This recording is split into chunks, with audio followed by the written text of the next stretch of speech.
तो जी हाँ बच्चों, आज हम देख रहे हैं 11th क्लास के 4th चैप्टर का 5th पार्ट, जिसका नाम है संघ एस्के मिलेंथिस। यानी कि आज हम एनालिडा और एस्के मिलेंथिस की बात करने वाले हैं। किस तरीके से इनका जो शारीरिक संगठन बना हुआ है, क्या फीचर्स हैं, किसने इनकी खोज करी, किस तरीके का जनन इनमें पाया जाता है और उसके उदाहरण। तो स्टार्ट करते हैं हमारा टॉपिक। तो एस्के मिलेंथिस है, इसका जो एग्जाम्पल है ये नर का जो है, नर का है, और ये मादा है, और ये उदाहरण है एस्के मिलेंथिस में गोलकृमि का।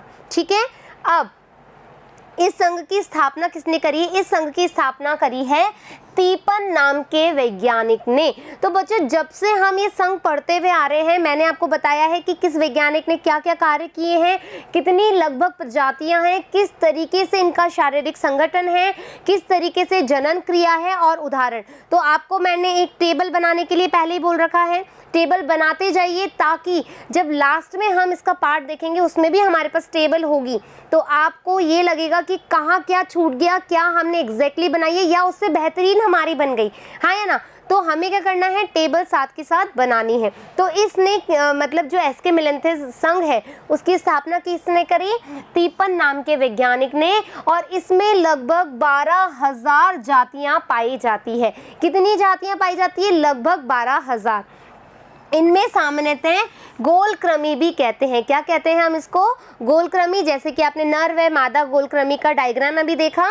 ये जलीय होते हैं, ये स्थलीय होते हैं, स्वतंत्र होते हैं और परजीवी होते हैं। दैट मीन्स ये किसी की बॉडी पर या किसी सतह पर अपना भोजन ग्रहण करते हैं। ठीक है, और ये द्विपार्श्व सम्मिति वाले होते हैं। इनमें सम्मिति पूछी जाए, एस्के मिलेंथिस की सम्मिति बताइए, तो आपका आंसर क्या होगा? द्विपार्श्व सम्मिति पाई जाती है। त्रिकोरक, दैट मीन्स यहाँ पे 3 लेयर्स है, एक्टोडर्म, एंडोडर्म, मीजोडर्म। ठीक है, 3 लेयर्स इसमें पाई जाती है, इसलिए हम इसको क्या बोल रहे हैं? त्रिकोरिक बोल रहे हैं। कुटगुहिक है, इसमें कैसी गुहा पाई जा रही है?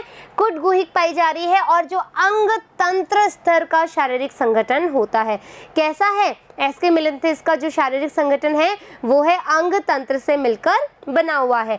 शरीर पर क्यूटिकल का आवरण पाया जाता है। जो उसका बाहरी एक लेयर होती है वो किसकी बनी हुई है? क्यूटिकल की बनी हुई है। आहार नाल जो है पूर्ण विकसित है। उत्सर्जन होता है जो उत्सर्जन नाल के द्वारा होता है। ठीक है, नेक्स्ट क्या है? ये एक लिंगी होते हैं। दैट मीन्स या तो ये नर होंगे या फिर मादा होंगे, जैसा कि हमने फर्स्ट डायग्राम में देखा, हाँ या ना। यानी कि ये एक लिंगी होते हैं, यहाँ पे द्विलिंगी नहीं है। या तो ये नर गोलकृमि एस्के मिलेंथिस होगा या फिर मादा गोलकृमि एस्के मिलेंथिस होगा। ठीक है, इनमें आंतरिक निषेचन पाया जाता है। जो निषेचन की क्रिया है वो कैसी हो रही है? आंतरिक तरह से हो रही है। आंतरिक फर्टिलाइजेशन यहाँ पर देखा जा सकता है। इसमें नर हमेशा छोटा होगा, जैसा कि मैंने आपको ऑलरेडी बता रखा है। बायो की जब भी हम बात करेंगे तो वहाँ पर जो छोटी कोशिका होगी वो नर को इंडिकेट करेगी, और जो बिग सेल्स होगी वो किसको इंडिकेट करेगी? मादा को। ठीक है, तो जो मादा है वो कैसी है? बड़ी होती है। परिवर्धन यहाँ पे प्रत्यक्ष रूप से भी हो रहा है, अप्रत्यक्ष रूप से भी हो रहा है। दैट मीन्स यहाँ पे लार्वा बनेगा ही बनेगा, है ना। इसके एग्जाम्पल है एस्केरिस, पुचेरिया, एनसाइक्लोस्टोमेटा, लोआ लोआ आदि। ठीक है, एग्जाम्पल्स हमें ज़रूर याद करने हैं। फिर है संघ जो है हमारा नेक्स्ट, वो एक मिनट बच्चों, जो संघ है वो है एनेलिडा। क्या है? एनेलिडा।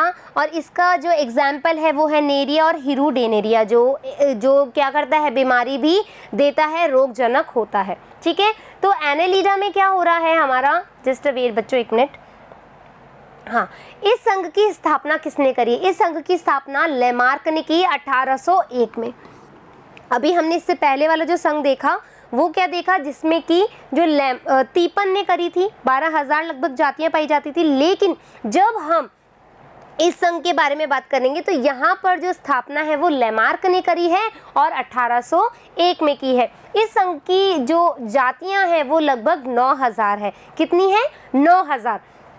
ये भी जलीय होते हैं, स्थलीय होते हैं, स्वतंत्र और परजीवी होते हैं। सेम टू सेम जो हमने अभी जस्ट पहले वाला संघ देखा, एस्के मिलेंथिस। ठीक है, ये द्विपार्श्व समिति होती है। जैसे कि एस्के मिलेंथिस होता है, एनालिडा भी कैसी होती है? द्विपार्श्व समिति होती है। त्रिकोरक होता है, वास्तविक देह गुहा होता है, अंग तंत्र स्तर होता है, यानी कि सेम टू सेम क्राइटेरिया अभी चल रहा है जो हमने स्टार्टिंग से पढ़ा। बस यहाँ पर जो लैमार्क है 1801 सन है, वहाँ पर तीपन थे, वहाँ पर 12,000 जातियाँ थी, यहाँ पर 9,000 जातियाँ हैं, लेकिन वो भी स्थलीय थे, जलीय थे, ये भी स्थलीय जलीय हैं। अंग तंत्र वाला स्तर है, वहाँ पर भी वो भी त्रिकोरिक थे, ये भी त्रिकोरिक है। द्विपार्श्व समिति होती है इसमें, और इनका शरीर जो है लंबा होता है, पतला होता है और खंडों में विभक्त होता है। ठीक है, फिर इनमें वास्तविक खंडी भवन पाया जाता है। तो बच्चों जब हमने फर्स्ट पार्ट इसका देखा था तो उसमें मैंने आपको बताया था फर्स्ट और सेकंड पार्ट में कि खंडी भवन क्या है, यानी कि सेगमेंटेशन होना, खंडों में विभाजित होना। क्योंकि इसका शरीर खंडों में बना है तो यहाँ पर क्या है, वास्तविक खंडी भवन पाया जाएगा। ट्रू सेगमेंटेशन प्रेजेंट है यहाँ पर।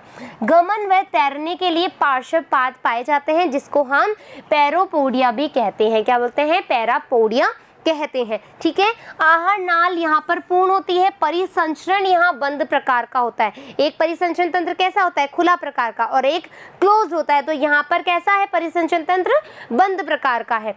परासरण व उत्सर्जन जो है वो वक्र द्वारा होता है। तंत्रिका तंत्र गुच्छिकाओं के रूप में होती है। जो तंत्रिका तंत्र है वो कैसी है, गुच्छे में बनी हुई है, गुच्छिकाओं के रूप में प्रेजेंट होती है। ये एक लिंगी भी हो सकते हैं और द्विलिंगी भी।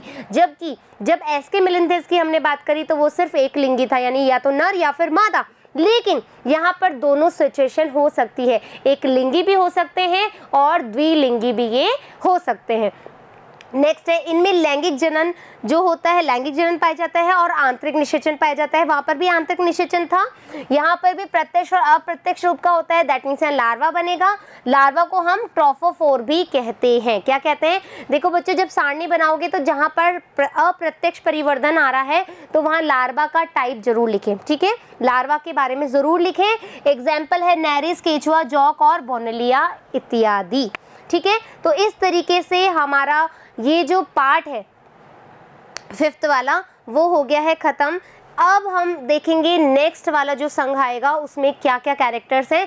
जब तक आपको यहाँ के नोट्स प्रिपेयर कर लेने हैं, फिर ही हम आगे बढ़ेंगे। सारणी बना लेनी है यहाँ तक की।